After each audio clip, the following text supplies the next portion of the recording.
Рим-часы по настоящему времени. Из студии в Вашингтоне вас приветствую я, Роман Мамонов. В ближайший час подробно о главных событиях дня, какими они видятся из США. Президентский день на Капитолии. Барак Обама приехал в Конгресс обсуждать с демократами, как спасти реформу здравоохранения, а будущий вице-президент Майк Пенс обсудил с республиканцами план действий после инаугурации Дональда Трампа. Обижен на СМИ, горд за Форд и сомневается в русском следе хакерской истории. Новый твит заявления Трампа, на инаугурацию которого придут даже Клинтоны и Буши. А также Марин Ле Пен признала Крым российским. Кандидат в президенты Франции от Национального фронта может стать персоной нон-грата в Украине за скандальное заявление о статусе полуострова. В середине часа, как всегда, новости экономики и данные с бирж от наших коллег в Нью-Йорке. Прямо сейчас дайджест новостей от Игоря Тихоненко. Спасибо, Роман. В начале часа, как обычно, о событиях в мире и в США.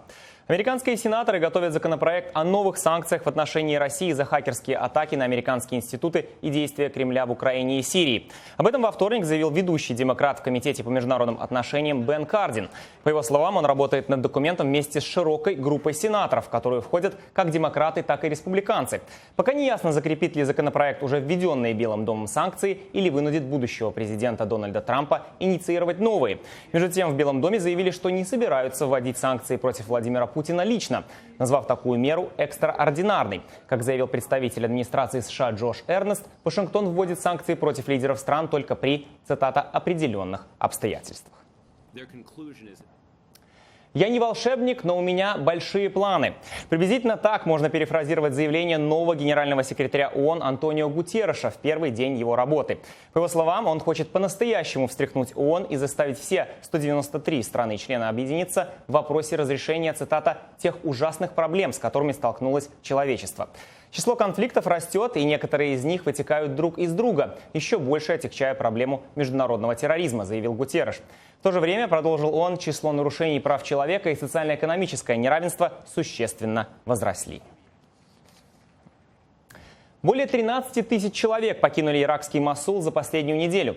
Об этом в среду заявил представитель ООН Стефан Дюжарик, связавший увеличение потока беженцев с началом второй фазы операции иракской армии по освобождению Мосула от боевиков террористической организации «Исламское государство». На данный момент второй по значимости город страны окружен правительственными войсками. При этом часть районов на востоке Мосула уже освобождены, и по данным ООН туда начала поступать гуманитарная помощь. По меньшей мере 25 боевиков джихадистской группировки Джабхат Фатах Аш-Шам, среди которых могли быть и некоторые ее руководители, были уничтожены в результате воздушного удара в провинции Идлиб, что на севере Сирии. Сирийские правозащитники сообщают, что пока не ясно, кто нанес этот удар по группировке, связанной с Аль-Каидой. Представители Джабхат Фатах Аш-Шама обвинили в авиаударе международную коалицию под руководством США. Турецкие власти объявили о задержании более 40 человек в рамках расследования нападения на ночной клуб в Стамбуле. По информации газеты «Хариет», среди них есть выходцы из Дагестана и стран Центральной Азии. В среду же министр иностранных дел Турции Мевлют Чавушоглу заявил, что правоохранители установили личность нападавшего, который до сих пор остается на свободе. Имя подозреваемого в интересах следствия власти называть не стали. Тем временем парламент Турции продлил на 3 месяца режим чрезвычайного положения, введенного в стране в июле 2016 года после неудачной попытки военного переворота. Американское аэрокосмическое агентство НАСА заключило по 4 контракта с частными компаниями SpaceX и Boeing на пилотируемые полеты к Международной космической станции. Таким образом, у обеих компаний теперь есть по 6 контрактов с НАСА. Первый беспилотный и тестовый полет SpaceX должен состояться в ноябре 2017 года, после чего в мае 2018 астронавты протестируют уже пилотируемый аппарат Dragon. Boeing назначил свой первый управляемый человеком полет на корабле CST-100 Starliner на август 2018 года. Только после того, как в НАСА убедятся в безопасности полетов человека на этих аппаратах, агентство начнет выдачу лицензий на пилотируемые полеты к МКС. Ну что ж, у меня пока на этом все. Роман, пожалуйста. Спасибо, Игорь. Мы начинаем с главных политических баталий дня, которые сегодня развернулись на Капитолийском холме. Общаться с законодателями от Демократической и Республиканской партии приехали, с одной стороны, действующий президент Барак Обама и будущий вице-президент Майк Пенс с другой. Фактически это означает начало активной борьбы двух партий за и против наследия первого президента-афроамериканца и его главной реформы – здравоохранения. За событиями на Капитолии следил весь день наш обозреватель Вадим Оленичев. Он присоединяется ко мне в прямом эфире. Вадим, приветствую. Тебе слово. Да, Роман, добрый день, спасибо. Ну, я сразу хочу напомнить, что закон, который официально называется Affordable Care Act, в просторечии именуется Obamacare по имени автора, он был принят в 2010 году и стал самой серьезной реформой здравоохранения за последние более чем полвека. Но, к сожалению, говоря по правде, спорить о том, хороший это закон или плохой, в общем-то, достаточно бессмысленно. Если послушать демократов, то это замечательный закон. Если послушать республиканцев, это ужасный закон. Но на самом деле зависит от того, о какой группе населения мы говорим. Если, например, взять людей, больных хроническими заболеваниями, неизлечимым раком и так далее, то они, конечно, много выиграли от этого закона, потому что благодаря Obamacare им не отказывают в медицинской страховке.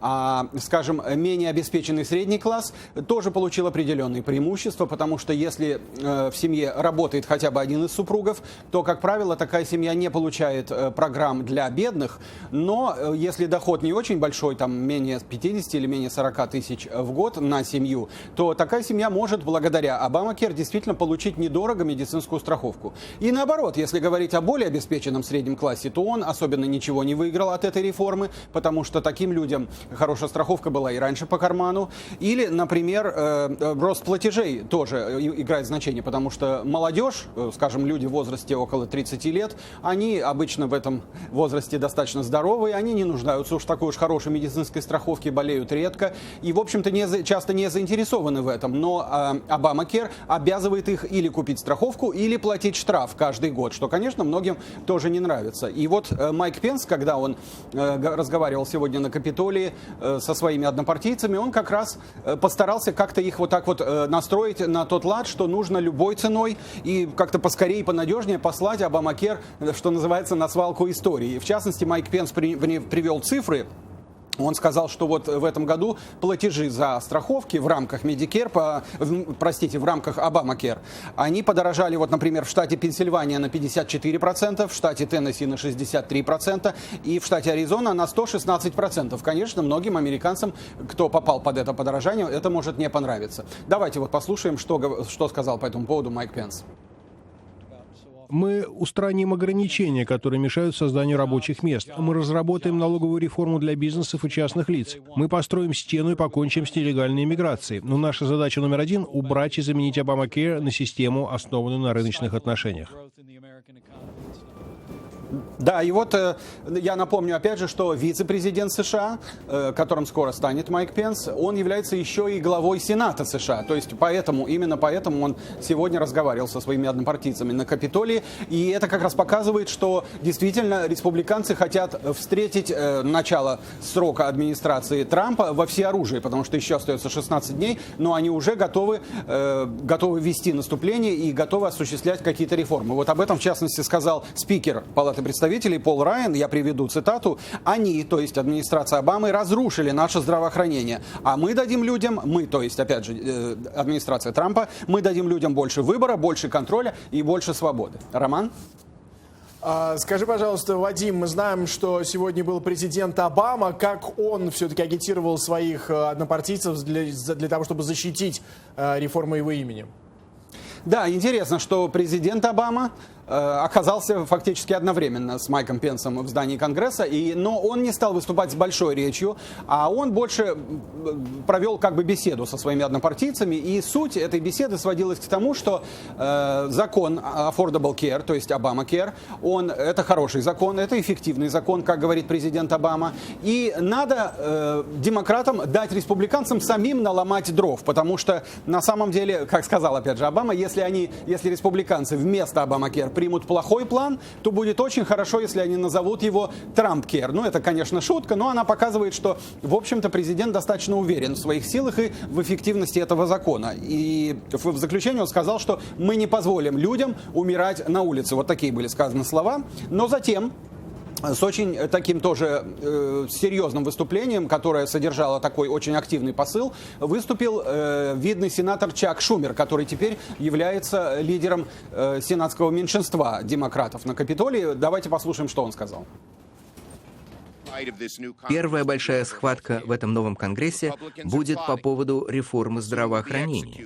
Республиканцы замышляют и скоро приведут в исполнение полномасштабное наступление на 3 столпа, на которых держится американская медицина: закон о доступном здравоохранении, Medicare и Medicaid.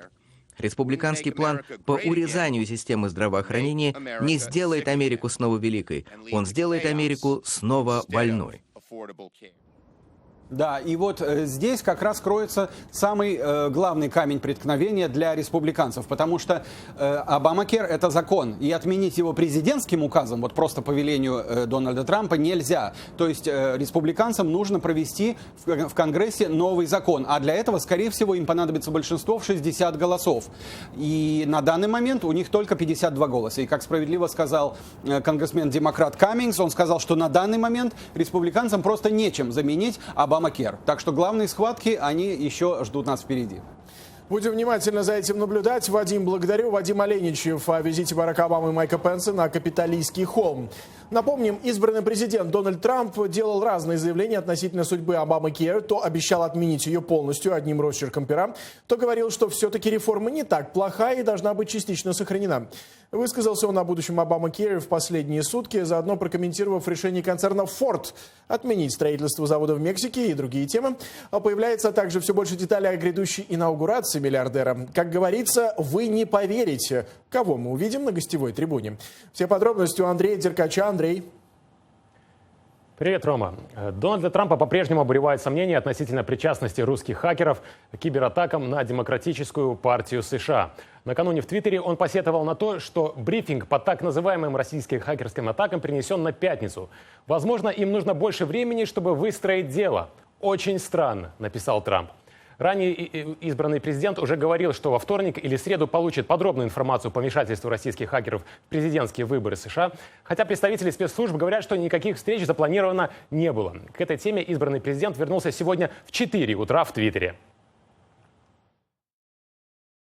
Джулиан Ассанж сказал, что даже 14-летний подросток мог взломать Подесту. Почему Демократическая партия так неосторожна? Также он сказал, что русские не предоставляли ему никакой информации.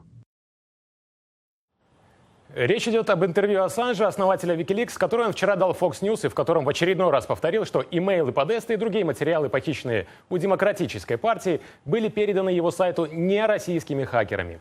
Утренний твиттерпад Трампа продолжил тему кибербезопасности, и избранный президент задается вопросом, почему Демократическая партия не имела защиты от хакерских атак, такой, например, как у Республиканской партии. Напомним, в своих предыдущих интервью Ассанж говорил о наличии утечек из серверов штаба республиканцев, которые Wikileaks решили не публиковать. Еще в нескольких твитах Трамп высказался по поводу Обамакер и несправедливого отношения к нему со стороны прессы. Тем временем потихоньку от твита к твиту дело идет к инаугурации. Билл и Хиллари Клинтон объявили, что все-таки намерены ее посетить. Этот выход в свет станет для Хиллари одним из немногих, которые она предприняла с момента болезненного поражения на выборах. И первой после дебатов встречи с Трампом на публике. Таким образом, помимо Обамы, 20 января на инаугурации будет 3 бывших президента. Кроме Клинтонов, на церемонию еще приедут Джимми Картер и Джордж Буш-младший с супругой Лорой. Будет ли на инаугурации Рекс Тиллерсон, пока неизвестно, но то, что он очень хочет быть с Трампом после 20 января, очевидно. Глава ExxonMobil всячески стремится избежать конфликта интересов, поэтому решил уйти из компании и заодно избавиться от принадлежащих ему акций. Отойдя от дел, Тиллерсон получит $180 миллионов. Деньги будут помещены в специально созданный траст. По информации на официальном сайте компании, выплаты будут проводиться на протяжении 10 лет. Этот шаг повышает шансы Тиллерсона получить одобрение Конгресса при утверждении на должность госсекретаря. Хотя не избавляет на 100% от подозрений, что он сохранит тесные связи с компанией, в которой проработал 40 лет. Еще один потенциальный член правительства Джефф Сэшенс, который номинируется на должность генерального прокурора, не устраивает юридические школы. 1200 профессоров направили в Сенат письмо, в котором просят отклонить его кандидатуру. Причиной этому стало некорректное высказывание Сэшенса, в котором он заявил, что нормально относился к Ку-клукс-клану, пока те не стали курить марихуаны.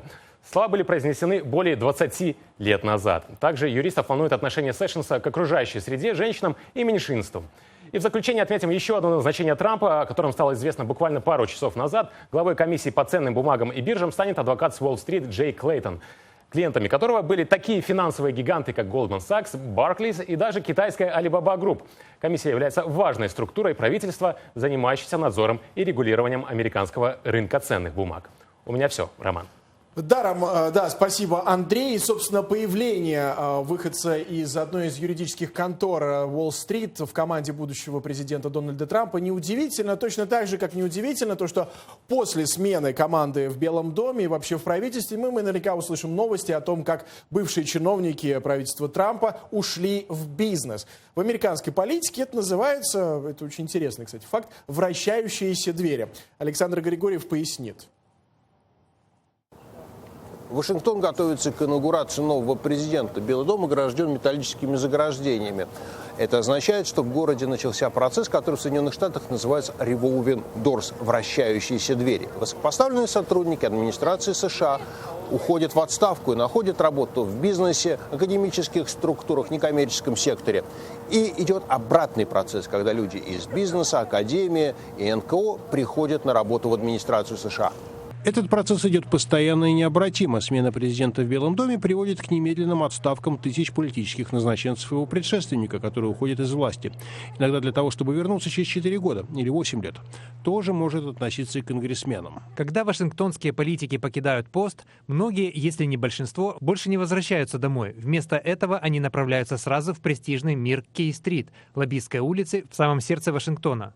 Феномен, получивший название «вращающиеся двери», исключительно сложный, разнообразный и противоречивый. С одной стороны, любой работодатель заинтересован в сотруднике, который имеет опыт работы в соответствующей сфере. Поэтому нет ничего удивительного, когда экономист, например, сначала начинает работать в банке, потом переходит на работу в Министерство финансов, а потом уходит работать в какой-то финансовой компании.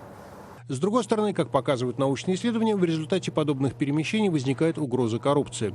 Например, вероятность того, что топ-менеджер компании, перешедший на высокий пост министерства, может незаконно помочь старым коллегам в расчете на их благодарность в настоящем или будущем. Или же карьерный чиновник или законодатель способен незаконно поспособствовать негосударственной структуре в расчете на будущее трудоустройство. С третьей стороны, как показывают другие исследования, этот процесс позволяет добиваться позитивных и выгодных для всех результатов, потому что люди, проходящие через вращающиеся двери, умеют защищать бизнес от давления государства и помогать государству эффективно использовать частный сектор в интересах всего общества. Кроме традиционных антикоррупционных законов и законов о государственной службе, запрещающих, например, чиновнику принимать подарки стоимостью выше $20, в США также действует свод законов, регулирующий феномен вращающихся дверей. Уходящим с госслужбы пожизненно запрещено занимать определенные посты в коммерческих структурах. Более мягкие запреты такого рода действуют на протяжении 1-2 лет. Они называются периодом охлаждения. Чем выше должность бывшего чиновника, тем дольше продолжается этот период. На практике эти условия соблюдаются не всегда и не всеми. Кроме коммерческих структур, бизнес-ассоциаций, лоббистских фирм, бывшие чиновники ходят на работу в так называемые think-tank. Исследовательские центры, которых в Соединенных Штатах насчитывается 1835. Это больше, чем во всей Европе. В Вашингтоне их около 400. Эти центры разны по размерам и сферам деятельности, однако их объединяет одно. Они выполняют экспертные функции, и обычно их сотрудники постоянно мигрируют в администрацию США и обратно. Некоторые think-танки нейтральны, другие имеют партийную аффилиацию. К примеру, Центр за американский прогресс некогда готовил программу для будущего президента Барака Обамы. Многие сотрудники Центра работали в его администрации, потом вернулись обратно. Аналогичную работу для республиканцев проводит, к примеру, Институт американского предпринимательства или Фонд наследия. Вся информация о том, какие люди проходят через вращающиеся двери, открыта. Ее сбором и систематизацией занимается еще один think tank – Центр ответственности в политике. На его сайте имеется база данных бывших чиновников и их перемещения во времени и пространстве.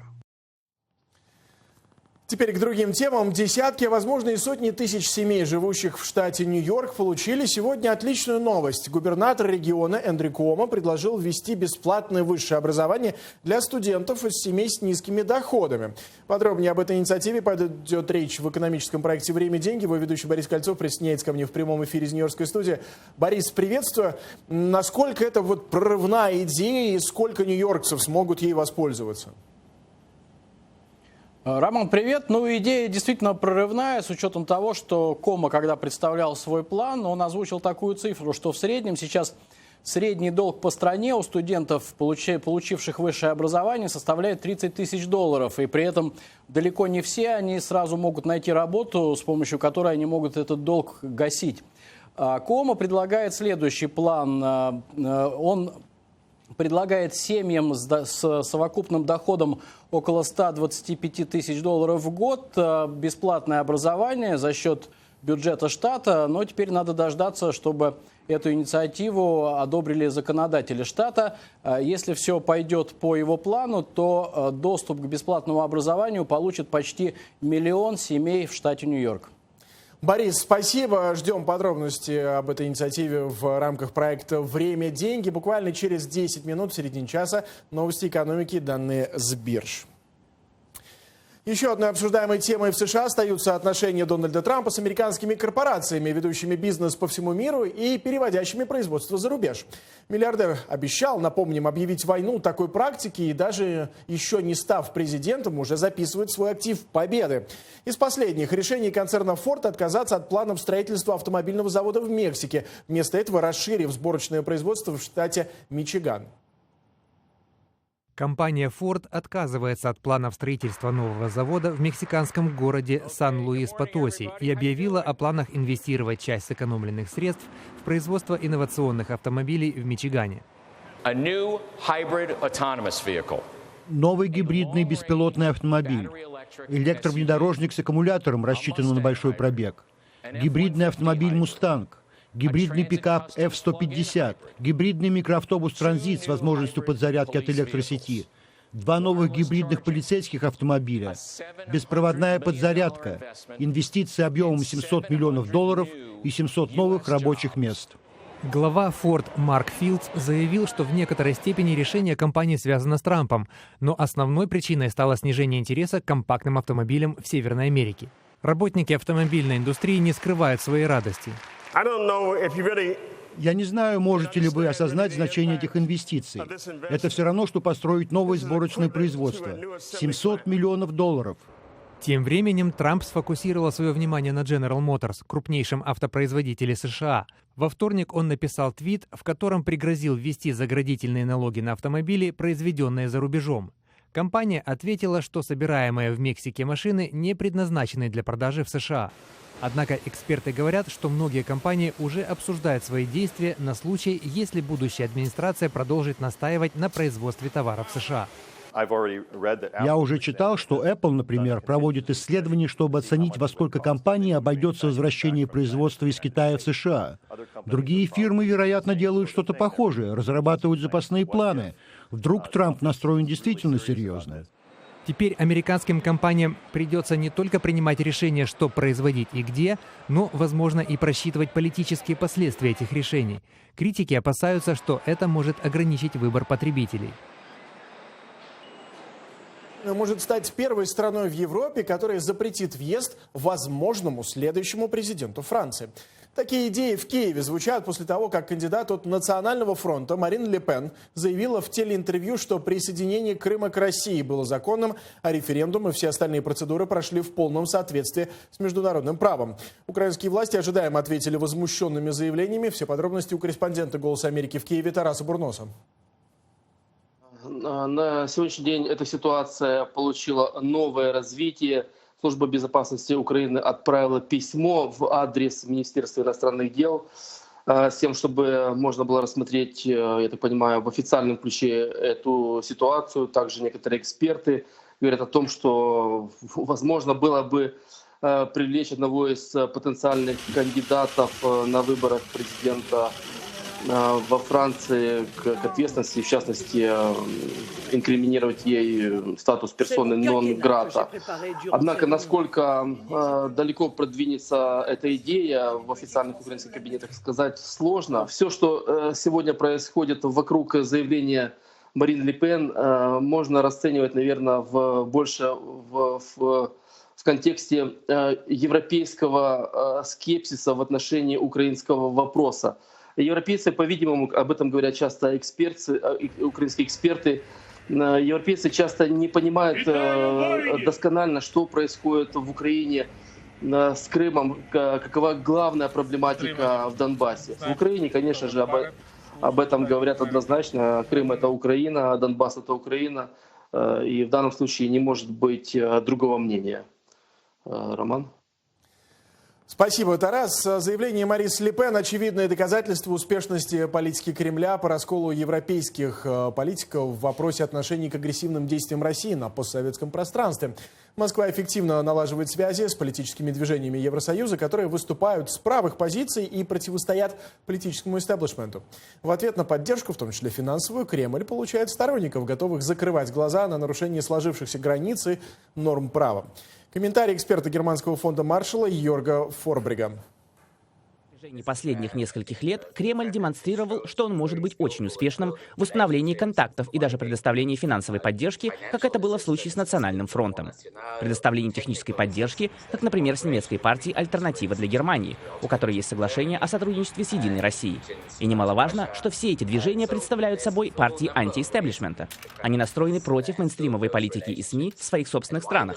И главная причина, по которой они объединяются с Кремлем – враг моего врага – мой друг. И другой немаловажный момент в этом во всем, имеющий гораздо более глубокую подоплеку в европейском обществе – это политика страха. Кремль очень четко показал Западу возможную цену конфликта. Он неоднократно подчеркивал энергетическую зависимость Европы от России, важность российского рынка для европейского экспорта, риски ядерной войны или любого другого военного конфликта. Поэтому Кремль просто вселяет страх в умы многих европейцев, и делает он это весьма успешно. Высылка 35 российских дипломатов, последовавшая за официальным обвинением президента Обамы в адрес Кремля в причастности к хакерским атакам на США и попытке повлиять на президентские выборы, стала одним из самых громких шпионско-политических скандалов в истории отношений двух стран. Чего ждать дальше? Как можно было использовать российские дипломатические дачи в разведцелях? И могут ли выдворенные российские дипломаты вернуться работать в Вашингтон? Обо всем этом в интервью Вадиму Масальскому рассказал живущий в США бывший разведчик и генерал КГБ Олег Калугин. Это решение Обамы. Я уверен, что с уходом его, собственно, уже вопрос этот просто дней, новый президент, судя по всему, склонен к установлению более дружественных отношений с Россией. И наверняка он проигнорирует многие вещи, которые Обама воспринимал очень близко к сердцу. Но даже сам факт, что Путин не пошел на соответствующую акцию, то есть изгнание американских дипломатов, это показатель того, что Обамы уже нет, а вот новый президент, он вполне возможно отменит эти санкции против России. Практически те же самые люди, вы не исключаете, могут вернуться обратно? Или такой практики не бывает, приезжают уже другие люди? Это вопрос будет частным порядком решаться.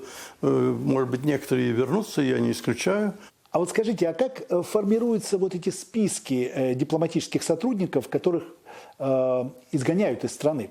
Ну, определяются лица для изгнания из страны официально спецслужбами, то есть контрразведки. Она подготавливает материалы для руководства Белого дома, который принимает решения, и туда вставляет фамилии лиц, которые по тем или иным причинам либо слишком уже, как говорят, надоели своей бесконечной разведывательной деятельностью, но их еще не поймали, но надо от них избавляться. Олег Данилович, вот в прессе много писалось, показывали кадры двух российских дипломатических дач. Одна в Нью-Йорке, вторая здесь, недалеко, в Мэриленде, на побережье. И писалось о том, что эти дачи якобы могли использоваться в разведывательных целях. Эти дачи использовались российскими спецслужбами, но там не держали ничего такого, что могло бы дискредитировать эти дачи. В отличие от посольства и некоторых других учреждений, эти дачи были более уязвимы. И, конечно, американская контрразведка могла делать там что угодно. Поэтому, если они использовались, то только на каком-то времени определенном и во время пребывания там представителей спецслужб. А так там ничего не оставляли. В общем, трудно представить, что хакерские атаки как-то были связаны с этими дачами. Ну, хакерские атаки, если они проводились эпизодически, эти дачи могли использоваться. Но с точки зрения системной вот этой всей организации труда хакерского, это, конечно, делается с базовой позиции, то есть посольства. Если вы пропустили какие-то материалы проекта «Настоящее время Америка», заходите на сайт телеканала «Настоящее время», а также на странице «Голоса Америки». Прямо сейчас мы передаем эфир в Нью-Йорк проекту «Время. Деньги».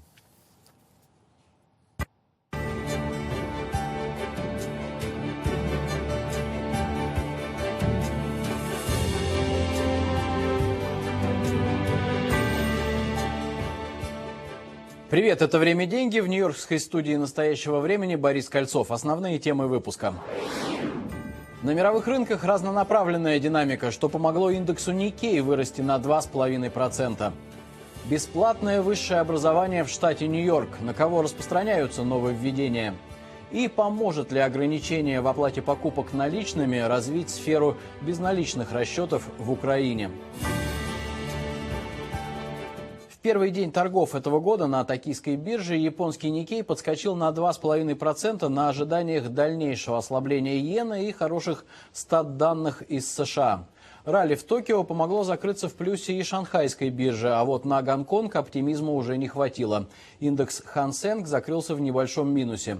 В Европе торги шли у нулевой отметки, при этом преобладал медвежий тренд. На это повлияли данные по инфляции в еврозоне, а также отчет британского ритейлера Next, который сообщил о негативном прогнозе по прибыли компании на ближайший фискальный год. А вот Америка открылась пусть и умеренным, но ростом. Можно ли считать это продолжением Трамп-ралли? Обсудим сейчас с экспертом в студии. У нас в гостях Евгений Френкель. Евгений, здравствуйте. Но прежде чем перейти к Америке, хочу кое-что уточнить по Европе. Данные по инфляции сегодня оказались выше прогнозов, но все-таки еще далеки от заявленных Центробанком Европы 2%. На ваш взгляд, вот эта тенденция по такому неожиданному увеличению уровня инфляции, она продолжится? Здесь я думаю, что этот эффект временный, потому что два фактора, которые влияют на повышение, это неожиданное повышение инфляции в Европе. Это совсем не экономический рост, это падение евро и это повышение цен на нефть. Я думаю, что повышение цен на нефть и доллара негативно взаимосвязано, поэтому если доллар будет продолжать расти, то рост нефти, цен на нефть вряд ли будет продолжаться долго, поэтому инфляция, европейская инфляция вряд ли будет расти от нефти. А с точки зрения падения евро, это вопрос очень неопределенный, я бы сказал 50 на 50, потому что в Германии намечаются выборы в сентябре 2017 года. Германия, с моей точки зрения, является самой нестабильной экономикой потенциально в 2017 году. Это будет большой сюрприз 2017 года, насколько Германия зависит от экспорта и когда общая тенденция в мире понижения экспортных оборотов будет продолжаться в 2017 году. Германия, скорее всего, будет страдать больше даже, чем Китай, потому что они экспортируют 46% своего дохода. Много в Европу, но также много и в Америку. И с этой точки зрения инфляция, немецкое правительство будет вынуждено покинуть свою политику нетраты федеральных денег, austerity, и также точно такие же меры будут предприниматься в Европе, поэтому общая трата денег всеми правительствами Евросоюза повысит стоимость евро. Поэтому я считаю, что с этой точки зрения экономический рост от этого связан, может немножко повышать инфляцию, но повышение евро ее понизит. Поэтому я думаю, что инфляция очень много разных течений, которые все тянут инфляцию в разные стороны. И поэтому очень трудно сказать, что это будет большой подъем в инфляции. Понятно, спасибо. Теперь возвращаемся в Америку. наблюдаем второй день подряд, пускай хоть и умеренный, но рост. На ваш взгляд, это можно назвать продолжением Трамп-ралли, либо это корректировка после 4 дней потерь перед Новым годом? Да, я думаю, что эти силы довольно фундаментальные. Я смотрю на то, как волатильность на разных рынках влияет на... То есть самый лучший предсказатель на следующую неделю, что будет делать equity рынок, это волатильность разных секторов. Я до сих пор вижу, что волатильность кредитных ставок, волатильность почти нулевая, волатильность на акции тоже очень низкая, и волатильность в будущем выше, чем волатильность сегодня. Это говорит о том, что рынок довольно не видит близких проблем. То есть я думаю, что до инаугурации 20 января рынок будет продолжать как минимум стабильный, если не повышаться. Большие проблемы с точки зрения волатильности это в foreign exchange, это в процентных ставках на federal debt и на развивающиеся рынки. Это все сопряжено с повышением доллара. То есть я думаю, что в конце концов повышение доллара, оно с одной стороны позитивно влияет на акции, потому что люди со всего мира, им не важно, какие прибыли в Америке, это важно, что все это деноминировано в долларах, поэтому они переводят свои доллары, процентные ставки идут вверх, они не хотят покупать бонды, они покупают акции. Это течение денег из одного сектора в другой, это не говорит о росте. И пока люди будут верить, что доллар будет становиться сильнее очень быстро, я думаю, что стоки будут стабильные. Спасибо огромное за такой исчерпывающий ответ и всегда рад видеть у нас в гостях. Спасибо большое. Швейцарский нефтетрейдер Glencore и катарский суверенный фонд объявили о закрытии сделки по покупке 19,5% акций Роснефти. Напомню, что первые сообщения об участниках приватизации и сумме, за которую госкомпания Роснефтегаз продает акции Роснефти, появились 10 декабря. Консорциум инвесторов заплатил 10 миллиардов 200 миллионов долларов, что на тот момент было эквивалентно 692 миллиардам рублей. Цена отражала котировки Роснефти при закрытии торгов 6 декабря с 5% скидкой. Эта сумма оказалась меньше, чем рассчитывало правительство России. Ранее в специальной директиве Кабинет министров обязывал Роснефтегаз продать акции не дешевле 710 миллиардов 800 миллионов рублей. В итоге недостающие 18 миллиардов рублей, эквивалентные 300 миллионам долларов, российский бюджет получил за счет дивидендов самого Роснефтегаза, который, в свою очередь, получит дополнительные выплаты от Роснефти. Стоимость высшего образования в США была одним из ключевых вопросов минувшей избирательной кампании. Особое внимание ей уделял конкурент Хиллари Клинтон по демократической номинации сенатор Берни Сандерс. Теперь у него появился повод для оптимизма в родном штате Нью-Йорк. Подробности у Ольги Логиновой. Обучение в государственных колледжах штата Нью-Йорк может стать бесплатным для студентов из семей, чей совокупный доход не превышает 125 тысяч долларов в год. Накануне губернатор штата Эндрю Куомо при поддержке сенатора Берни Сандерса объявил о запуске стипендии «Эксельсиор», передает Рейтер. Во время своей речи в колледже Ла-Гвардия в нью-йоркском районе Куинс, Куомо, которому прочит участие в президентской гонке в 2020 году, объявил, что если его план будет одобрен штатом, то стипендией смогут воспользоваться студенты из 940 тысяч семей. В современной экономике для того, чтобы оставаться конкурентоспособными, необходимо высшее образование. На сегодняшний день в штате почти 8 миллионов рабочих мест. Это больше, чем когда-либо в истории Нью-Йорка. И это отличные новости. Плохие новости в том, что 70% этих рабочих мест требуют наличия высшего образования. А получить его сегодня необычайно сложно. Высшее образование стоит очень дорого. Студенты оканчивают колледж с таким долгом, что он, как якорь, тянет их на дно. Средний долг за оплату высшего образования составляет 30 тысяч долларов.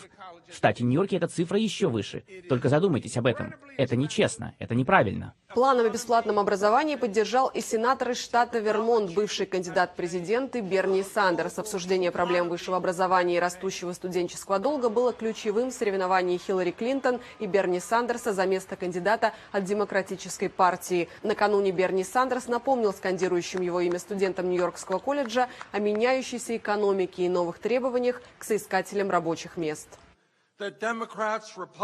Демократы, республиканцы и независимые должны понимать, экономика поменялась, технологии поменялись, мировая экономика полностью изменилась. Напомню, с самого начала президентской гонки Сандерс обещал бесплатное высшее образование для всех студентов США. Предложенный губернатором Куомо план, если он будет одобрен законодательством штата, будет стоить 163 миллиона ежегодно. Куомо не прокомментировал, откуда эти деньги будут появляться в бюджете штата. Если план будет одобрен, то его планируется запустить уже в 2019 году. Правда, учитывая историю предыдущих лет, в том числе затянувшимся обсуждением повышения заработной платы, рассчитывать на консенсус между губернатором и законотворцами от обеих партий не приходится, цитирует Times NPR радио. В среднем обучение в государственных колледжах, которые находятся на балансе штата, стоит $6470 в год. Двухлетняя программа стоит около $4450 в год. Стипендию, которую штат предоставляет ученикам из малообеспеченных семей, не превышает $5165 в учебный год. Надо отметить, что наряду со стоимостью обучения в расходы студентов и их семей входят постоянно растущие цены на проживание. Многие школы настаивают на том, чтобы студенты первых, а иногда и вторых курсов проживали в платных общежитиях. Российское агентство по страхованию вкладов обратилось в суд с требованием взыскать долг по кредиту, выданному французскому национальному фронту под руководством Марин Ле Пен. 9 миллионов евро эта политическая организация получила в конце ноября 2014 года в Первом чешско-российском банке. Как напоминает Радио Свобода со ссылкой на казначея Национального фронта Валерана Сен-Жуста, правые тогда искали источник финансирования, однако получили отказы от банков во Франции и других странах Европы. Ну а заем в Первом чешско-российском банке позднее послужил причиной обвинений Марин Ле Пен в зависимости от России. Она эти обвинения отвергала, и все бы ничего, но в июле прошлого года у Первого чешско-российского банка была отозвана лицензия. В тот момент он занимал 126-е место в банковской системе России. Права по кредиту французским правом были уступлены третьим лицам. Именно эту сделку и оспаривает сейчас в своем иске Российское агентство по страхованию вкладов. В Украине сегодня вступили в силу ограничения по совершению покупок за наличный расчет. Накануне Национальный банк страны запретил покупать товары дороже 50 тысяч гривен за наличный расчет. По сегодняшнему курсу Нацбанка в долларах эта сумма составляет чуть меньше $2000. Ранее действовало ограничение в 150 тысяч гривен. Запрет объясняют необходимостью развития безналичных расчетов. В комментарии к принятому решению Национальный банк Украины отмечает, что ограничения по расчетам наличными соответствуют принятым в Европе правилам. В качестве примера НБУ приводит Испанию, где максимальная сумма оплаты наличными равна 2500 евро. В Греции это ограничение еще жестче, 1500 евро. А во Франции, Португалии и Италии за нал можно приобрести товар не дороже 1000 евро. Насколько эффективна эта мера в контексте заявленной цели и не похоже ли это решение Нацбанка в большей степени на борьбу с черным налом, обсудим сейчас по скайпу с украинским экономистом Эриком Найманом. Эрик, здравствуйте. И скажите, пожалуйста, насколько вот это ограничение Нацбанка соответствует заявленной цели, а именно развитие безналичных расчетов? Либо это можно назвать проще борьбой с черным налом? Ну, Национальный банк взял такую целевую установку cashless economy. Это очень модный сегодня тренд. Мы видим его в Индии, очень яркое проявление в других странах, в том числе в Европе.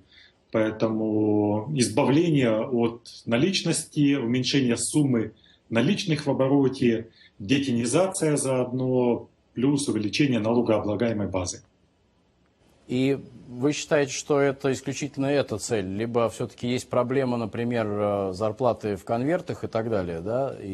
Ну, это же все составные части этого большого процесса. Государству нужны налоги, теневая экономика уменьшает налогооблагаемую базу, и чем больше безналичной гривны будет обращаться, тем больше и легче собирать налоги. Не секрет, что в новогодние праздники многие люди составляют список целей на следующий год. Основатель авиалинии Virgin, миллиардер Ричард Брэнсон, не исключение. Накануне Нового года он попросил своих сотрудников поделиться своими счастливыми мантрами. Проанализировав их, он составил список принципов, которыми он будет руководствоваться в 2017-м. На первом месте у миллиардера призыв «Не скупитесь на доброту». Второй принцип можно перевести так. Счастье в простоте. Его корни не в том, чем вы владеете, а в том, что у вас на душе, в том, что вас вдохновляет. Третий. Люди приспосабливаются к любой ситуации. Получаете удовольствие от каждого момента жизни. Четвертый принцип Брэнсона. Вместе мы можем решить любую проблему. Далее Брэнсон написал в своем блоге еще одну мантру. Качество вашей жизни зависит от качества ваших мыслей. И завершил свой список мантр Брэнсон следующим постулатом. Мне кажется, что неспроста нас называют человеческими существами, а не человеческими деятелями. И продолжил. Мы, люди, можем думать, двигаться и общаться на очень высоком уровне. Мы способны работать вместе, понимать, прощать и любить. Поэтому не забудьте написать не только план действий на 2017 год, но и то, кем вы хотите быть в наступившем году внутри себя. Кстати, миллиардер Брэнсон никогда не считал количество денег показателем успеха. Главная мера для него, а также способ достижения успеха – это ощущение счастья. Одна из его цитат звучит так. «Многие думают, что мой успех в бизнесе, а также мое состояние принесли мне счастье. Но я-то знаю, что я успешен, богат и популярен потому, что я счастлив». Ну а я со своей стороны желаю всем в наступившем году найти источник своего счастья. И до встречи завтра.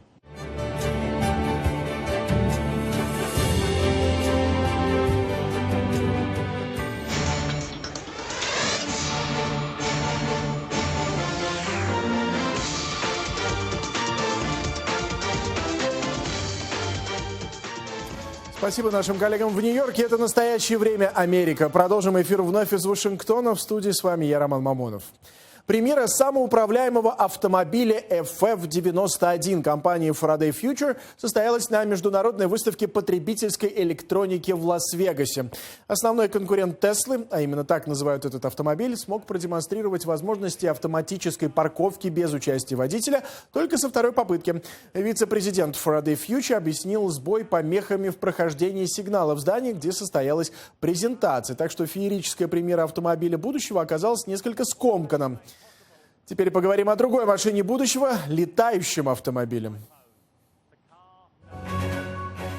Это не кадры научной фантастики. Аппарат «Корморант» вполне реален. По словам его создателей, он произведет революцию в авиации.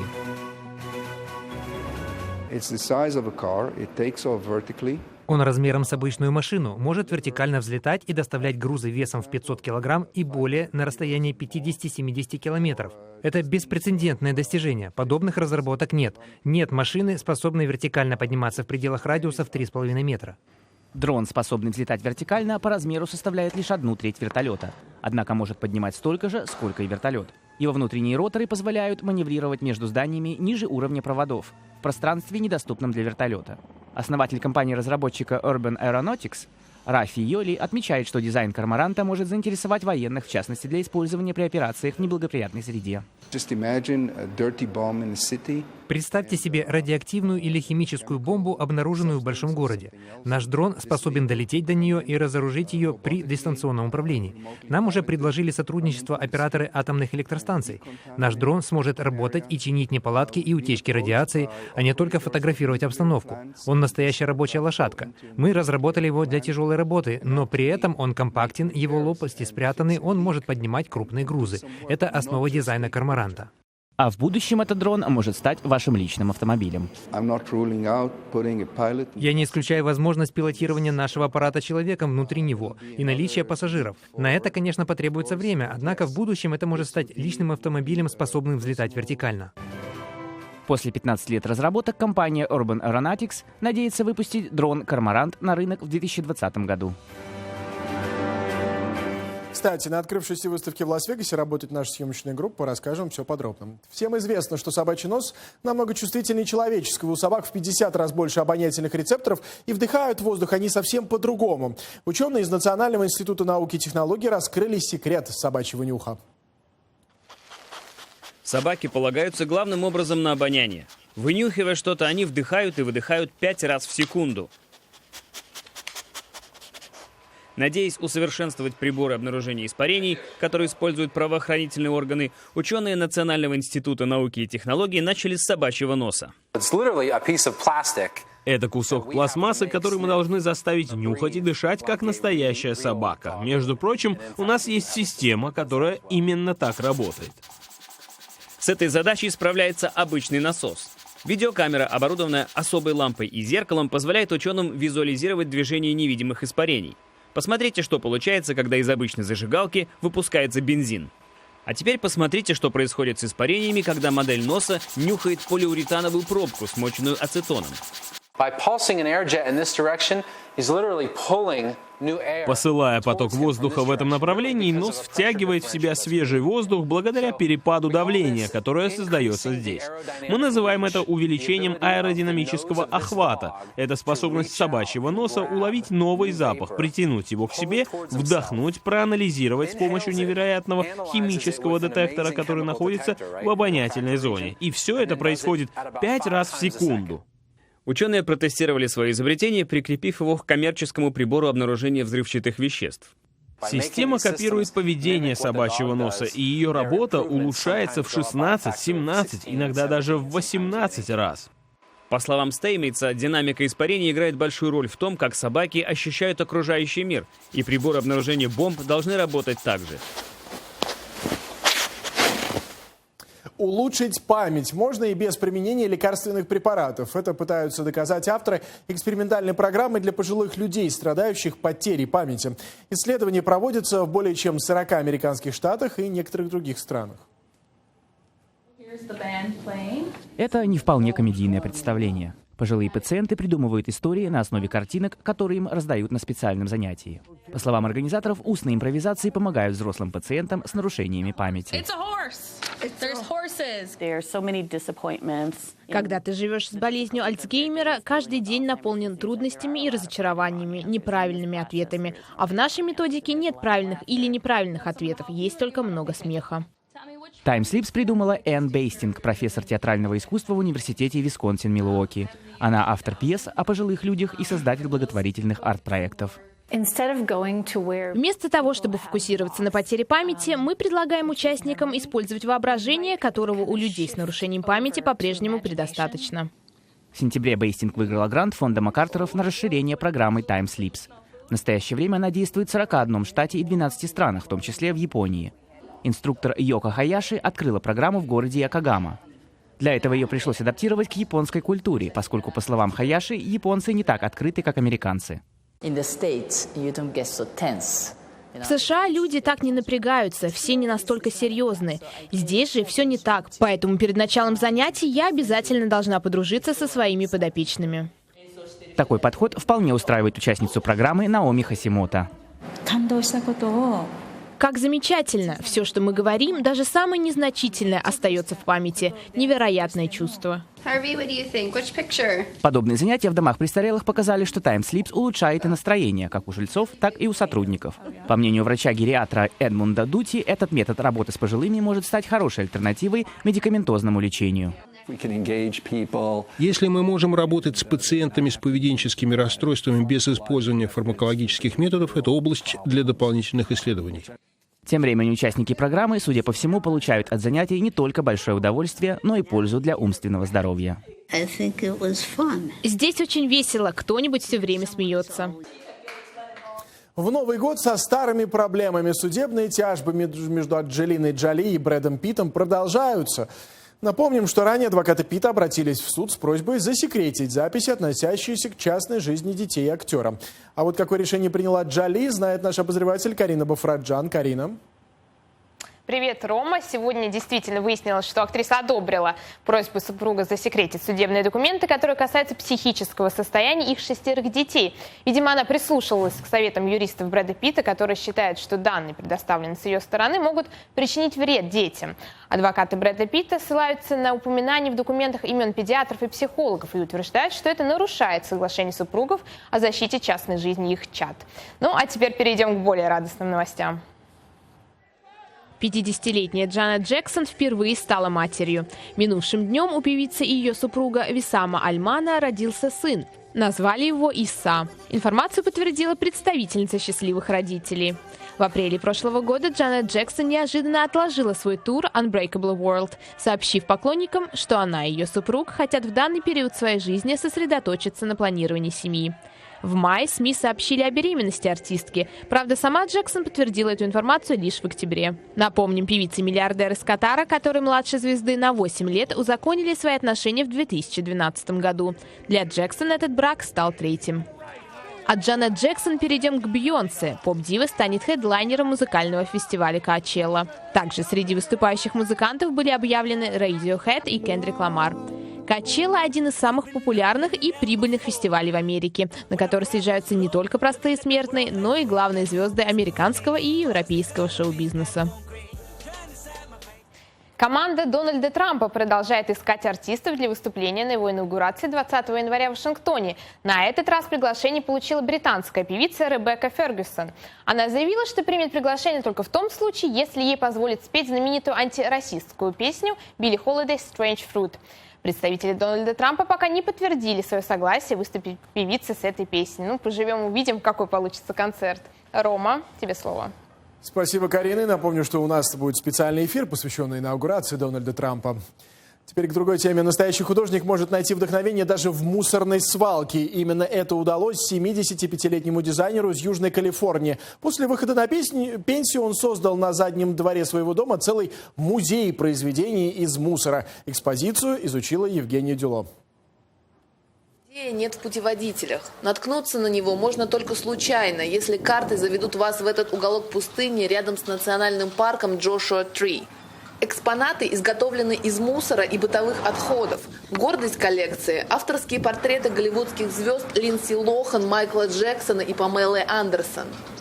Создатель музея Фредерик Рудольф 15 лет назад поселился в этом доме и долго думал, что делать с завалами труб в гараже. Бывший фэшн-дизайнер, в свое время работавший в Париже для Hermès, вместо того, чтобы отнести этот скопившийся мусор на помойку, решил создать новый вид искусства – Junk Pipe Art. Иногда я иду на свалку металлолома за новым материалом или на частные распродажи, туда, где люди пытаются избавиться от мусора. Я нахожу там трубы и покупаю их. Меня спрашивают, что ты делаешь с этими трубами? Я отвечаю, что создаю искусство. Они смотрят на меня странно. Идеи для своих скульптур Фредди находит в основном смотря телевизор. Там он однажды увидел актрису Линдси Лохан с ее проблемами с законом и алкоголем. Результат – такой вот экспонат. Это Линдси Лохан. Ей нужна помощь, но я не могу ей помочь. Ей нужно помочь самой себе. Художник – ярый поклонник сериала «Спасатели Малибу». Его помыли уже 10 лет, и, говорит Фредди, пора бы обновить покраску. Хорошо ему удался и Майкл Джексон. Хотя Фредди все же больше нравится создавать скульптуры женского пола. 75-летний вдовец шутит, что делает женщину для себя, чтобы было не скучно одному. Правда, важно, чтобы женщина вышла молчаливая и послушная, говорит он. «Добро пожаловать, инопланетяне» – любимая инсталляция соседки Фредди, которая каждое утро любуется музеем из своего окна. НЛО существует, искренне убеждена она. Про него даже документальный фильм сняли. С гордостью она показывает другую скульптуру художника. На мой день рождения, 29 октября 2015-го, Фредди пришел и подарил мне ее. Я надела на нее парик и шляпу. Это очень особенный подарок, который он сделал собственными руками. Фредди в округе знаменитость. Барбара рассказывает, что каждый день кто-нибудь обязательно приезжает посмотреть на музей. Не раз посетители пытались приобрести произведения Фредди, но он отказывается их продавать. Во-первых, говорит он, ему не нужны деньги.